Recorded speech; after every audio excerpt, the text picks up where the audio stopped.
like all races face trauma. Like in one way or shape or form, all races have some form of trauma. But respectfully, even with trauma in itself, people don't actually have trauma. They have passed on trauma, and that passed on trauma is when you've heard something so many times in your head, you assume that you've lived it the same way the person has basically put in your head. When in actual fact, you have not experienced any form of the trauma that that person that originally told you about the trauma has felt. But because of their trauma, it's almost passed on to you, and you think you're going through it in your own situation. Do you get what I'm saying? So even that in itself is a whole nother issue. The fact that you think you have trauma, when the truth is the trauma that in actual fact you think you have isn't what you have. It's been passed on to you through your dad or your mum or your grandma or your uncle. Do you get what I'm saying? And then you felt that and taken that to then feel like you've got a chip on your shoulder too. And we don't even identify that it's passed on trauma. Yeah. Do you think? You know what I'm saying? Do you think that like kind of is similar to like where we our parents put a lot of pressure on us in the sense of they'll say if you're black you have to do like 10 times as good, Yeah. but that might not even necessarily be But true. then But that's the passed on trauma. So automatically in your mind, you're already feeling like you're at a disadvantage, even though in front of your face, you're looking at a white person and a brown person in your classroom. If we're all in the same classroom and we all come from a multicultural society, how am I supposed to relate to this trauma that you're talking about when all I'm saying is everything being fair? Like you think that that boy is getting away with so many different things in school because that boy is white, but you don't know that that boy could have an EHCP plan, an educational healthcare plan. He could be on the spectrum of something, something, something. In which case, how the school deal with him is going to be different from how the school deals with you.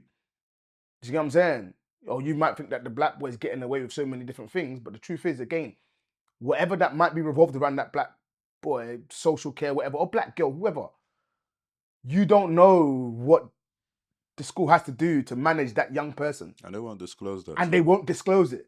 So, again, it's like, but then what's going to happen is, oh, you never guess what? And he doesn't get away, he gets away with everything. Yeah, it's because he's white.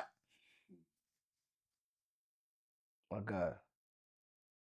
You ain't even experienced the level of racism or anywhere near close to the racism that maybe your parents have experienced. But the trauma that they've got has been passed on to you. And you now feel like any situation, it's a white and a black thing. Now, I'm not saying it's not the case sometimes, but we don't even identify that the trauma's been passed on. Yeah. Like we don't even give it a fair chance. We don't even give it a fair chance. You know what I'm saying? You know what I'm saying? So no, definitely. Like I've witnessed that a few times, even like when it came to like like getting stopped by the police and all of that. I'm not saying that there's a level of racial profiling and stuff like that, but I think like sometimes we kind of act naive to certain situations. Like, but then there would be a racial profiling with the police. If in this area, let's say in Newham, majority of the knife crime is black people, who do you think I'm going to stop? If you go to deep parts of Essex and you say majority of the car theft is white boys, who do you think they're going to stop for car theft?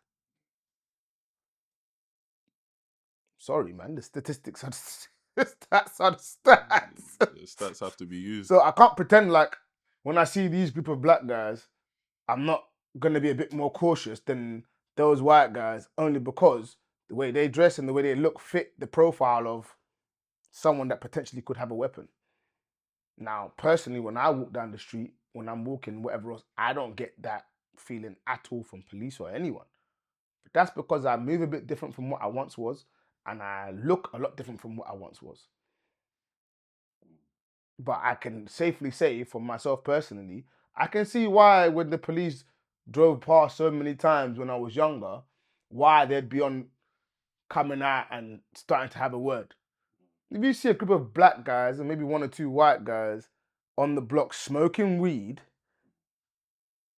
Drinking, drinking, Chatting shit. chatting shit, Making a lot of noise. making a lot of noise, and in a mobbish kind of form. Well, I'm not gonna sit here and say you're having a Peace Corps meeting now, are you? Recipe for violence, isn't it? So then when your parents tell you stop standing on the street, it's for a reason. Because it looks bad. It looks wrong. Go home. Then, it's because we're black. It's not just because you're black. It's because your tracksuit looks like you ain't washed it in 2 weeks. It's because you look like you want to cover your whole face with a balaclava. You know, you're standing there and you look like you're about to run. You're looking left and right. You're just moving so booky. You can't even see your bookiness. And that's because it's so normal for you. Do you know what I'm saying? So that doesn't mean that it's right. I mean, I'm not saying that it's right, but come on. Like, a bunch of black boys in the school are robbing people for their phones. Let's just say, scenario. Yeah. I'm not going to disregard that white people can rob people's phones, but the notion is that the reports that have come to us as SLT is that it's been a group of black boys doing it. A few Akindeles. A few Dios. So, unfortunately, I'm going to look at you guys more. I'm going to look at those guys. I guess that's the past on trauma, innit? That's past on trauma. Because obviously you've been through what you've been through. And you know what the man them have done in the past. Yeah. And history kind of repeats itself. And based on what's been done in the past and how things were done, as silly as they were, I don't blame you. And I'll be honest with you, I'll put my hand on my heart. Hand on my heart. I have not personally experienced one bad thing or problem with police. Why? I think, personally, if I'm being honest with you, I've caused more problems to them than they've caused to me in my past. And that's based on past on trauma. Because if, let's say out of 10 man, 6 man always get arrested for whatever. And whenever they see feds, they're going to be on some piss off now, pig, dickhead. What do you think the 4 of us are going to do eventually? Do the same thing. But if you ask that 4, have they actually personally experienced anything bad with the police? They'll probably tell you, nah. What do you think about it? In fact, but because I wanted to the be man, one. because the man them, these boys. I met these boys. I wanted to be one. Because the man them is like, the man them's moving, so it's naturally it's like, nah, Jake's as well. What are you saying fuck them for? Like they came for you. They didn't even say nothing to you. But it's just, we're involved. So I feel like when they talk to you, they talk to me too.